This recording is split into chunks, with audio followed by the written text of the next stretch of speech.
जय हिंद दोस्तों। India today conclave 2024 session की शुरुआत हो चुकी है। इस पर बहुत सारे लीडर आ रहे हैं जिनका इंटरव्यू हो रहा है। हाल ही में 2-3 दिन पहले भारत के गृह मंत्री अमित शाह का इंटरव्यू हुआ है। अगर आप इंटरव्यू को सुनोगे तो आपको ऐसा नहीं लगेगा कि एक भी सवाल ऐसा पूछा गया जिसमें कि अमित शाह फंस जाए। आपको यहाँ पर ऐसा लगता होगा कि अगर भारत के गृह मंत्री ने 10 सालों में ऐसा काम किया है तो इंटरव्यू में जाहिर सी बात है कि वो नहीं फंसेंगे, लेकिन रियलिटी बहुत ही अलग है। दोस्तों, एंकर को यह हिम्मत ही नहीं हुई कि मणिपुर से रिलेटेड सवाल पूछे।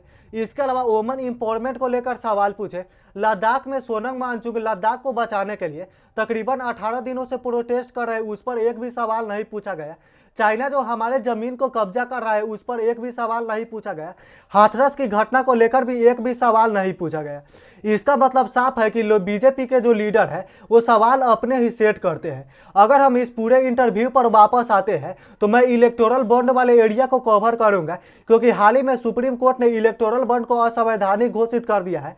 इसके अलावा इलेक्शन कमीशन ने अपने साइट पर इलेक्टोरल बॉन्ड के पूरे डाटा को अपलोड कर दिया है कि किस पार्टी को कितने रुपए चंदा गए।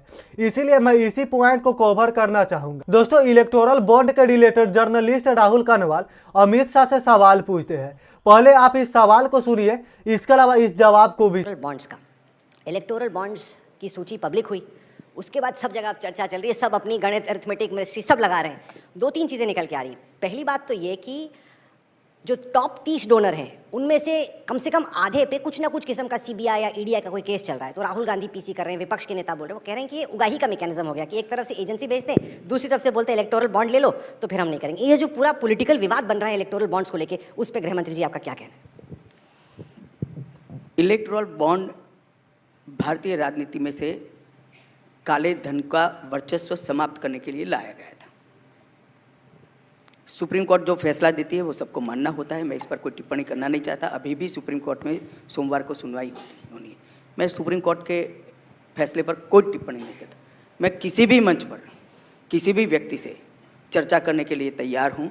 इलेक्टोरल बॉन्ड ये भारतीय राजनीति में से काला धन समाप्त करने के लिए लाया गया। दोस्तों, राहुल कानवाल के तरफ से सवाल पूछा गया था कि इलेक्टोरल बॉन्ड के टॉप 30 जो डोनर है उसमें से 15 डोनर पर पहले सीबीआई और ईडी की जांच पड़ी, उसके तुरंत बाद वो इलेक्टोरल बॉन्ड के जरिए पार्टी को चंदा दिए। अगर आप यहाँ पर अमित शाह का जवाब देखते हो तो न कहीं सीबीआई का नाम आता है और ना ही कहीं ईडी का नाम आता है। इसका मतलब यह है कि जो जर्नलिस्ट सवाल पूछा उसका अमित शाह जवाब ही नहीं दिए। जवाब से अमित शाह के 2-3 बात निकल कर आती है। पहला, उन्होंने बताया कि चूंकि इलेक्टोरल बॉन्ड की जो कानूनी प्रक्रिया से लाई गई थी वो संवैधानिक थी, लेकिन अगर इलेक्टोरल बॉन्ड संवैधानिक थी तो सबसे सर्वोच्च न्यायालय इसको असंवैधानिक घोषित कैसे दे दिया। दूसरी बात यहाँ पर निकल कर आती है, अमित शाह ने यहाँ पर बोला कि चूंकि इलेक्टोरल बॉन्ड जो है वो उसको काला धन खत्म करने के लिए लाया गया था। लेकिन यहाँ पर सवाल है कि अगर इलेक्टोरल बॉन्ड को काला धन खत्म करने के लिए लाया गया था तो नोटबंदी को क्या करने के लिए लाया गया था? अगर इलेक्टोरल बॉन्ड से काला धन खत्म हो जाता तो नोटबंदी लाने की जरूरत ही नहीं थी। दोस्तों, यह सवाल मैं तो यहाँ पर करने लग रहा हूँ, लेकिन इसे जर्नलिस्ट को करना चाहिए, जो कि वहाँ पर नहीं किया गया। आपको जो यहाँ पर ऑडियंस में लोग ताली बजाते हुए दिख रहे हैं, आपको अगर लगता है कि यह नॉर्मल ऑडियंस है जो कि इंटरव्यू को देखने गए हैं, तो बिल्कुल ऐसा नहीं है। ये सारे जो ऑडियंस में बैठे हैं वो बीजेपी के लीडर है। अब जाहिर सी बात है कि जो बीजेपी के लीडर जवाब देंगे उस पर ताली तो बजना ही। मैं पोजीशन आज देश की जनता के सामने स्पष्ट कर देना चाहता हूं। भारतीय जनता पार्टी को अप्रोक्सीमेटली 6,000 करोड़ के बॉन्ड मिले हैं। टोटल बॉन्ड 20,000 करोड़ के हैं। तो 14,000 करोड़ के बॉन्ड कहां गए? मैं बताता हूं।